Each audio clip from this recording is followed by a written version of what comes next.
વર્ણિવેશરમણીય દર્શનમ મંદહાસરુચિરાનનાંબુજં પૂજિतं સુરુ નરોત્તમૈર્મુદા ધર્મનંદનમહં વિચિંતયે. અસતોમાં ષટ્ગમય તમસોમાં જ્યોતિર્ગમય મૃત્યુર્મા અમૃતમ ગમય. ઓમ શાંતિ શાંતિ શાંતિ. અસ્મદ્ગુરુ સમારંભામ નાથયામૂન મધ્યમાં લક્ષ્મી વલ્લભ પર્યંતામ વંદે ગુરુ પરંપરા. આજની જ્ઞાન સભાની અંદર પધારનારા બધા જ ભગવદ્ ભક્તોને વેદાંતાચાર્ય પુરાણ ઇતિહાસ આચાર્ય એમએ ફિલોસોફી શાસ્ત્રી રાકેશભાઈના હેતપૂર્વક જય સ્વામિનારાયણ. ભક્તો, આજની આ જ્ઞાન સભાની અંદર આપણે બધા ઋગ્વેદ 10મા અધ્યાયના 177મી રૂચામાં નાર્યમણમ પુષ્યતિ નો સખાયમ કેવલાઘો ભવતી કેવલદી, આ સુક્તિ પર થોડી વાત શ્રવણ કરશું તો બધા જ શ્રોતા ગણો. અને એમાં પણ જે લોકો ધનવાન છે, જે લોકો કેવલ પોતાનું ધન સંગ્રહીને બેસી રહ્યા છે અને એ ધન પરમાર્થમાં ઉપયોગમાં લાવતા નથી, તે બધા જ લોકો ધ્યાનપૂર્વક આ પ્રવચન શ્રવણ કરે અને એને આત્મસાત કરી દે. તો ઋગ્વેદ 10મા અધ્યાયના 117મા મંત્રમાં વેદ ભગવાન કહે છે કે નાર્યમણમ પુષ્યતિ નો સખાયમ કેવલાઘો ભવતી કેવલદી. અર્થાત કે જે વ્યક્તિ સમાજ કે રાષ્ટ્રના મિત્રોનું પોષણ નથી કરતો અને તે એકાકી જ બધું ખાય છે, તે એકલી ખાનારી વ્યક્તિ કેવલ પાપ ખાય છે અને પાપ જ કમાય છે. આ પ્રમાણે વેદ ભગવાન ડિંડિમ ઘોષ કરતા કહી રહ્યા છે. વેદ ભગવાનના કહેવાનો ભાવાર્થ એ છે કે ધન કે સંસાધનો ક્યારેય કોઈ એક વ્યક્તિના એકાધિકાર માટે નથી, પરંતુ તે સમગ્ર સમાજ અને રાષ્ટ્રના કલ્યાણ માટે છે. અને એટલે માટે વેદના દ્રષ્ટા ઋષિઓ સ્પષ્ટ માને છે કે મનુષ્ય માત્ર ધનનો રક્ષક છે, પરંતુ સ્વામી નથી. જેમ કે ઈશાવાસ્ય ઉપનિષદના પ્રથમ મંત્રમાં વેદ ભગવાન કહે છે કે ઈશાવાસ્યમિદં સર્વમ યત્કિંચ જગત્યામ જગત તેન ત્યક્તેન ભુંજીથા મા ગૃધઃ તસ્યદ્વિદ ધનમ. અર્થાત કે આ સંસારમાં જે પણ કઈ જળ, ચેતન, પ્રકૃતિ અને સંપત્તિ છે તે બધું ઈશ્વર દ્વારા વ્યાપ્ત છે, અર્થાત કે ઈશ્વરનું જ છે. તેથી તું આ સંસાધનનો ઉપયોગ ત્યાગ ભાવપૂર્વક કર, લોભ ન કર. કારણ કે આ ધન ખરેખર કોનું છે? એટલે કે આ ધન કોઈ એક વ્યક્તિનું નથી, સમાજ અને રાષ્ટ્રનું પણ છે. આ પ્રમાણે વેદ ભગવાને મનુષ્યને ઉપદેશ આપેલો છે. આ સંબંધમાં દેવર્ષિ નારદ શ્રીમદ ભાગવતના 7મા અધ્યાયના 14મા શ્લોકમાં યુધિષ્ઠિર મહારાજને કહે છે કે યાવત બ્રિયેત જઠરમ તાવત સ્વત્વમ હિ દેહિનામ અધિકમ યો અભિમન્યેત સસ્તેનો દંડમર્હતિ. અર્થાત કે મનુષ્યનો પોતાની સંપત્તિ પર એટલો જ અધિકાર છે જેટલાથી તેનું પેટ ભરાઈ શકે, એટલે કે જીવન નિર્વાહ થઈ શકે. જે વ્યક્તિ આનાથી વધારે ધન પર પોતાનો માલિકી હક જતાવે છે અથવા સંગ્રહ કરે છે તે ચોર છે અને તે રાજા દ્વારા દંડને પાત્ર છે. આ પ્રમાણે અહીં દેવર્ષિ નારદે સ્પષ્ટ રૂપે કહેલું છે કે માનવનો એટલા જ ધનની ઉપર અધિકાર છે જેના દ્વારા એના ઉદરની પૂર્તિ થઈ જાય.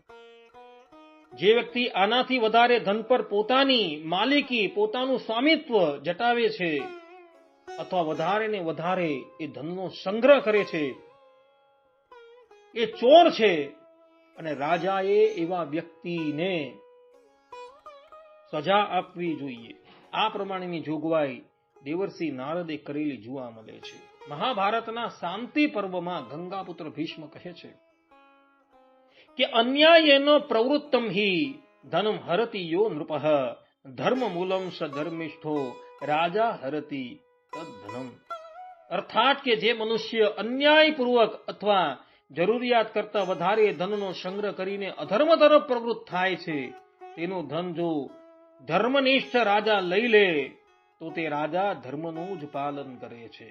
જે લોકોની પાસે અતિશય ધન છે અને એ ધનનો એ પરમાર્થની અંદર ઉપયોગ નથી કરતો અને અધર્મની અંદર એ ધનનો ઉપયોગ કરે છે, તો રાજાએ એવા વ્યક્તિનું ધન લઈ લેવું અને એમાં રાજાને ક્યારેય પણ દોષ લાગશે નહીં. વિષ્ણુ પુરાણમાં મહર્ષિ પરાશર મૈત્રેય ઋષિને કહે છે કે યાવત અર્થમ ઉપાસિત ના અધિકમ તોષયેત મનઃ અતિ સંચય કૃત દોષી દંડ્ય સ્યુઃ પૃથ્વી ક્ષિતામ. અર્થાત કે મનુષ્ય પોતાની જરૂરિયાત પૂરતો જ ઉપયોગ કરવો જોઈએ. મનને સંતોષવા માટે વધારે સંગ્રહ ન કરવો જોઈએ. અતિશય સંચય કરનાર વ્યક્તિ દોષી છે અને પૃથ્વીના રાજાઓ દ્વારા તે દંડ આપવા યોગ્ય છે. કહેવાનું તાત્પર્ય એ છે કે ભગવાને સંસાધનો બધાના ભરણ પોષણ માટે બનાવેલા છે, કોઈ એક વ્યક્તિના લોભ માટે નહીં. અને તેથી જ શાસ્ત્રોમાં જરૂરિયાત કરતા વધુ ધન રાખનારાને ચોર સમાન ગણીને રાજાને આજ્ઞા કરેલી છે કે એવા વ્યક્તિને તમારે દંડ ફટકારવો, એનું બધું ધન લઈને એને દંડ ફટકારવો જોઈએ. આ પ્રમાણેની આજ્ઞા શાસ્ત્રોકારોએ આપેલી છે. અને પૂર્વે થયેલા રાજાઓએ એવા લોકોનું ધન લઈ પણ લીધેલું હતું અને જ્યારે એ લોકોએ એ ધન રાજાને ન આપ્યું તો એનું પરિણામ એ લોકોએ વિપરીત ભોગવવું પડેલું હતું. આ સંબંધમાં શ્રીમદ ભાગવતના ઉત્તરાર્ધમાં સત્રાજીતનું ચરિત્ર આવે છે. એ ચરિત્ર અવલોકન કરવા યોગ્ય છે, જેથી આપણે વેદ ભગવાને કહેલો આ ઉપદેશ યથાર્થપણે વિદિત થશે. વાત એવી હતી કે યાદવોમાં એક સત્રાજીત નામના યાદવ હતા અને એઓની સૂર્યદેવની સાથે મિત્રતા હતી અને સૂર્યદેવની કૃપાથી સત્રાજીતને એક મણીની પ્રાપ્તિ થઈ હતી, જે મણી નિત્ય 8 ભાર સુવર્ણ પ્રદાન કરતું હતું. એક ભારની અંદર 400 કિલો આવે તો 8 ચોક 3200 કિલો સુવર્ણ એ સત્રાજીતને અર્પિત કરતું હતું. અને એને લઈને સત્રાજીતની જાઓ જલાલી ખૂબ વધી ગઈ. એક સમયની વાત હતી, ભગવાન શ્રી કૃષ્ણએ સત્રાજીતને સભામાં બોલાવ્યો અને કહ્યું કે ભાઈ, તમારી પાસે જે મણી છે એ તમે ઉગ્રસેનને અર્પણ કરી દો. એનું કારણ એ હતું કે આ સત્રાજીત જે મણી રાખતો હતો અને જે મણીમાંથી નિત્ય 3200 કિલો સોનું પ્રગટ થતું હતું, એ સુવર્ણ એ કેવલ સંગ્રહ કરતો હતો, ન તો એનો ઉપભોગ કરતો હતો કે ન તો એ સુવર્ણને એ પરમાર્થમાં ઉપયોગ કરતો હતો. અને એટલે માટે ભગવાન શ્રી કૃષ્ણએ સત્રાજીતને કહ્યું કે તમારી પાસે જે મણી છે એ મણી તમે ઉગ્રસેન રાજાને આપો, જેથી એ મણી દ્વારા નીકળતા સુવર્ણથી એઓ સત્કર્મ કરી શકે. પરંતુ સત્રાજીતે ભગવાનની વાત માની નહીં અને એ મણી એઓ ઉગ્રસેનને આપતા નથી. એક દિવસની વાત હતી, સત્રાજીતનો ભાઈ પ્રસેન એ મણીને પોતાના કંઠમાં ધારણ કરી વન વિચરણ કરવા માટે જાય છે અને ત્યાં વનમાં એક સિંહ એને મારી નાખે છે અને મણી એની પાસેથી લઈ લે છે. તે સમયે એ વનમાં ભગવાન શ્રી રામના અનન્ય સેવક જાંબુવન પણ રહેતા હોય છે. એઓએ જોયું કે એક સિંહની પાસે બહુ સુંદર મણી છે. એવો સિંહની પાસે જઈ સિંહને મોતને ઘાટ ઉતારી એ મણી પોતાની પાસે રાખી એ મણી લઈને એવો પોતાના ઘરે આવે છે અને પોતાના બાળકોને રમવા માટે આપી દે છે. આ બાજુ પ્રસેનને ગયાને ઘણા દિવસ થયા, પરંતુ એ વનમાંથી પાછો આવતો નથી. એટલે સત્રાજીત ભગવાન શ્રી કૃષ્ણ પર મિથ્યા આડ આરોપે છે કે શ્રી કૃષ્ણને મણીની જરૂર હતી, એટલે એણે જ મારા ભાઈને મોતને ઘાટ ઉતારી મણી લઈ લીધો છે.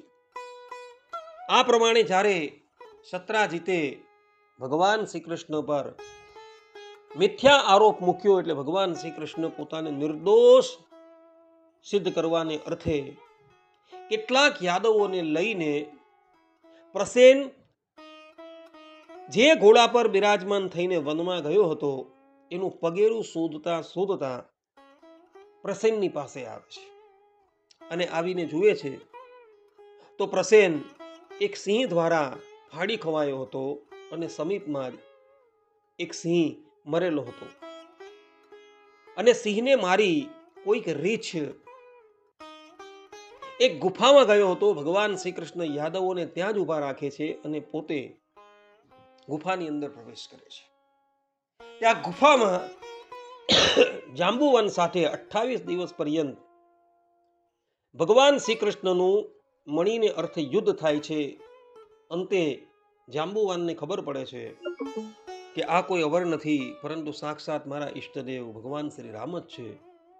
જાંબુવન ભગવાન શ્રી કૃષ્ણને મણી અને પોતાની કન્યા જાંબુવતી અર્પણ કરી એઓને વળાવે છે. ભગવાન શ્રી કૃષ્ણ જાંબુવતી અને પેલો શવંટક મણી લઈને દ્વારકા આવે છે અને દ્વારકા આવી એવો બધી વાત ઉગ્રસેન રાજા તથા પોતાના પિતા વસુદેવને કરે છે અને એ મણી એવો સત્રાજીતને અર્પણ કરે છે. સત્રાજીતે ભગવાન શ્રી કૃષ્ણ પર મિથ્યા આરોપ લગાવેલો હતો અને વાત જે છે એ કંઈક બીજી જ નીકળેલી હતી. એટલે બધા જ યાદવો સત્રાજીતને ખૂબ ફટકાર લગાવે છે, ખૂબ અપશબ્દોમાં એને તાડિત કરે છે, જેનાથી ગ્લાનિ પામેલા સત્રાજીત અતિશય દુઃખી થઈ જાય છે. પછી એ મનોમન નિશ્ચય કરે છે કે આ મણી અને મારી કન્યા રત્ના સત્યભામા હું શ્રી કૃષ્ણને અર્પણ કરી દઉં. ત્યારબાદ સત્રાજીત પોતાની કન્યા સત્યભામા અને મણી લઈને ભગવાન શ્રી કૃષ્ણની પાસે આવે છે અને એવો એ મણી અને સત્યભામાને શ્રી કૃષ્ણને અર્પણ કરે છે. શ્રી કૃષ્ણ ભગવાન કહે છે કે કન્યા ભલે અમારી પાસે રહે, પરંતુ મને અહીં તમે તમારી પાસે રાખો અને એમાંથી જે સુવર્ણ નીકળે એ સુવર્ણ તમે ઉગ્રસેનને આપતા રહેજો. ત્યારબાદ એક દિવસ ભગવાન શ્રી કૃષ્ણ હસ્તિનાપુર ગયા હતા અને એ તકનો લાભ લઈ અક્રૂરજી અને કૃતવર્મા સતધન્વા નામના યાદવની પાસે આવે છે અને એને કહે છે કે તમે સત્રાજીત પાસેથી મણી કેમ છીનવી લેતા નથી? સત્રાજીતે પોતાની શ્રેષ્ઠ કન્યા સત્યભામા આપણને આપવાનું વચન આપ્યું હતું અને હવે તેણે આપણું અપમાન કરીને તે કન્યા શ્રી કૃષ્ણની સાથે પરણાવી દીધી છે. હવે સત્રાજીત પણ તેના ભાઈ પ્રસેનની જેમ યમપુરીમાં કેમ ન જવો જોઈએ? આ પ્રમાણે જ્યારે અક્રૂરજીએ અને કૃતવર્માએ સતધન્વાને કહ્યું, એટલે સતધન્વા રાત્રિની વિશે સત્રાજીતની પાસે જાય છે અને નિદ્રાજ અવસ્થામાં એને મોતને ઘાટ ઉતારી દે છે અને પછી મણી લઈને એ ત્યાંથી પલાયન થઈ જાય છે. આ આખી કથાનો ભાવાર્થ એવો છે કે સત્રાજીત નામનો યાદવ જેને સૂર્યદેવની કૃપાથી શમંતક મણીની પ્રાપ્તિ થઈ હતી, પરંતુ એ સેમન્ટિક મણીમાંથી નીકળતા સુવર્ણનો કેવલ એ એકાકી જ ઉપભોગ કરતો હતો. એ સુવર્ણનો સત્રાજીત પરમાર્થમાં સહેજ પણ ઉપયોગ ન કરતો હતો. ભગવાન શ્રી કૃષ્ણએ વારંવાર એને સમજાવ્યું છતાં પણ એ મણી આપવા માટે તૈયાર ન થયું. અંતે સતધન્વા નામના યાદવે એને મોતને ઘાટ ઉતારી દીધો. આ પ્રમાણે ભક્તો, જેની પાસે ધન છે અને એ ધન દ્વારા એ કેવલ પોતાની જ ઉદરપૂર્તિ કરે છે, પરંતુ અન્યને એ કાંઈ આપતો નથી. નથી તો એ ધનને એ સત્કર્મમાં વિનિયોગ કરતો, કે નથી તો એના દ્વારા એ ભોગ ભોગવતો, તો એવો વ્યક્તિ જે છે એ હંમેશા કેવલ પાપ જ ખાય છે અને પાપ જ કમાય છે. આવું જ બીજું એક દ્રષ્ટાંત શ્રીમદ ભાગવતના એકાદશ સ્કંદમાં આવે છે. એકાદશ સ્કંદના 23મા અધ્યાયમાં એક તિતિક્ષુ બ્રાહ્મણની કથા આવે છે. આ તિતિક્ષુ બ્રાહ્મણ ઉજ્જૈન નગરીની અંદર રહેતો હતો અને ઉજ્જૈન નગરીમાં રહી એ હંમેશા છલ કપટ દ્વારા લોકો પાસેથી ધન પડાવતો હતો. નહીં તો એ ધનનો પોતે ઉપયોગ કરતો હતો, કે નહીં તો એ ધનને એ પરમાર્થમાં ઉપયોગ કરતો, કે નહીં તો એના દ્વારા એ પોતાના પરિવારનું પોષણ કરતો હતો. એના આ વ્યવહારથી એના પરિવારના લોકોથી લઈને બધા જ લોકો ત્રાસી ગયા હતા અને હંમેશા એવી કામના કરતા હતા કે આ જલ્દી મૃત્યુ પામે તો સારું. એણે છલ કપટ દ્વારા એટલું બધું ધન ઉપાર્જિત કરેલું હતું કે જેની કોઈ વાત નહીં. ધનની હંમેશા 3 ગતિ છે: દાન, ભોગ અને નાશ. ક્યાં તમારી પાસે ધન છે તો એ ધનને તમે પરમાર્થમાં લગાવી દો અથવા તો એનો ભોગ કરો. અન્યથા જો દાન કે ભોગ કરવામાં ન આવે તો એ ધન છેલ્લે સમાપ્ત થઈ જશે. આ તિતિક્ષુ બ્રાહ્મણ પણ પોતાના ધન દ્વારા ક્યારેય ભોગ ભોગવતો ન હતો કે ક્યારેય એને પરમાર્થમાં ઉપયોગમાં લાવતો હતો, કે ન તો એના દ્વારા એ પોતાના પરિવારનું પોષણ કરતો હતો. આને લઈને પંચ મહાયજ્ઞોના હકદાર દેવતાઓ એના પર નારાજ થાય છે અને એની પાસે જે ધન હતું એમાંથી કેટલુંક ધન તો એના પરિવારના લોકોએ પડાવી લીધું. બીજું કેટલુંક ધન હતું એને ચોર લોકો લૂંટી ગયા. થોડું ધન અગ્નિ પ્રકોપ દ્વારા નષ્ટ થઈ ગયું અને બાકીનું જે ધન બચેલું હતું ને એ ધન રાજાએ છીનવી લીધું અને એને લઈ આ બ્રાહ્મણ જે છે એ ધનથી રહિત થઈ ગયું અને એવી જ અવસ્થામાં એના પરિવારના લોકોએ એને ઘરમાંથી કાઢી મૂકેલો. કહેવાનું તાત્પર્ય એ છે કે આ બ્રાહ્મણે છલ કપટ દ્વારા ઘણું ધન ઉપાર્જિત કરેલું હતું, પણ એ ધન દ્વારા એણે ન તો ભોગ ભોગવ્યા, કે ન તો પરિવારનું પોષણ કર્યું, કે ન તો એણે સત્કર્મ કર્યું. અને એને લઈને બધા જ લોકો એના પર નારાજ થયા અને દેવતાઓની ઈચ્છાથી કેટલુંક ધન ચોર લોકો લઈ ગયા, કેટલુંક અગ્નિ પ્રકોપથી સમાપ્ત થઈ ગયું, કેટલુંક ધન એના પરિવારના લોકોએ લૂંટી લીધું અને બાકીનું ધન હતું એ રાજાએ લઈ લીધેલું હતું. માટે માનવની પાસે ધન હોય તો એ ધન દ્વારા એણે હંમેશા સત્કર્મ કરવાના છે. વધારે ધન હોય તો વધારે ધન દ્વારા એણે સત્કર્મ કરવાના છે. પોતાના પરિવારનું પોષણ કરવાનું છે, પોતાનું પોષણ કરવાનું છે, દેવતાઓનું, પિતૃઓનું પોષણ કરવાનું છે, તથા એ ધન દ્વારા એણે દાન ઇત્યાદિ સત્કર્મ કરવાના છે. જો એમ કરવામાં ન આવે અને એ ધન કેવલ પોતાની ઉદર પૂર્તિને અર્થે જ રાખવામાં આવે અને એને સત્કર્મમાં લગાવવામાં ન આવે, તો અહીં વેદ ભગવાન કહે છે કે જે વ્યક્તિ સમાજ કે રાષ્ટ્રના મિત્રોનું પોષણ નથી કરતી, તે એકલી ખાનારી વ્યક્તિ કેવલ પાપ ખાય છે અને પાપ જ કમાય છે અને અંતે જાતા એનો નાશ થઈ જાય છે. જે પ્રમાણે સત્રાજીત યાદવના ધનનો નાશ થઈ ગયો તથા આ ટિટુક્ષુ બ્રાહ્મણના ધનનો નાશ થઈ ગયો, તે જ પ્રમાણે એના ધનનો નાશ થઈ. માટે ભક્તો, ભગવાનની કૃપાથી કદાચ તમને વિપુલ ધનની પ્રાપ્તિ થઈ હોય તો એ ધન દ્વારા તમે સત્કર્મ કરી લો, કારણ કે એ સત્કર્મ જ અંતે તમારો ભાથું છે.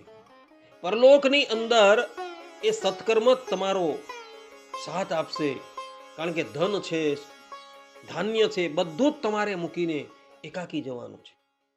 માનવની સાથે કેવલ ને કેવલ એણે કરેલા કર્મ જ આવશે. માટે કાળ એ ધનની ઉપર તરાપ મારે એ પહેલા માનવે પોતાના હાથથી જ સત્કર્મ કરી લેવાના છે. તેથી આલોક અને પરલોકમાં સુખનો બાજી થશે. અને બધા જ લોકો આ વાત જે છે એ આત્મસાત કરી રાખે. તમારી પાસે ધન છે, એ ધન કેવલ તમારું નથી, એ ધન જે છે એ રાષ્ટ્રનું પણ છે અને એના દ્વારા એણે રાષ્ટ્રનું ઉત્થાન કરવાનું છે. પરંતુ ધન ક્યારેય પણ સંગ્રહ નથી કરવાનો. આ સિદ્ધાંત વાત છે. આટલું કહીને હું મારા પ્રવચનને અહીં વિરામ આપું છું. સર્વે સંતુ નિરામયઃ, સર્વે સુખીનો ભવંતુ, સર્વે ભદ્રાણિ પશ્યન્તુ, મા કશ્ચિદ દુઃખ ભાગ ભવેત અસ્તુ. જય સ્વામિનારાયણ.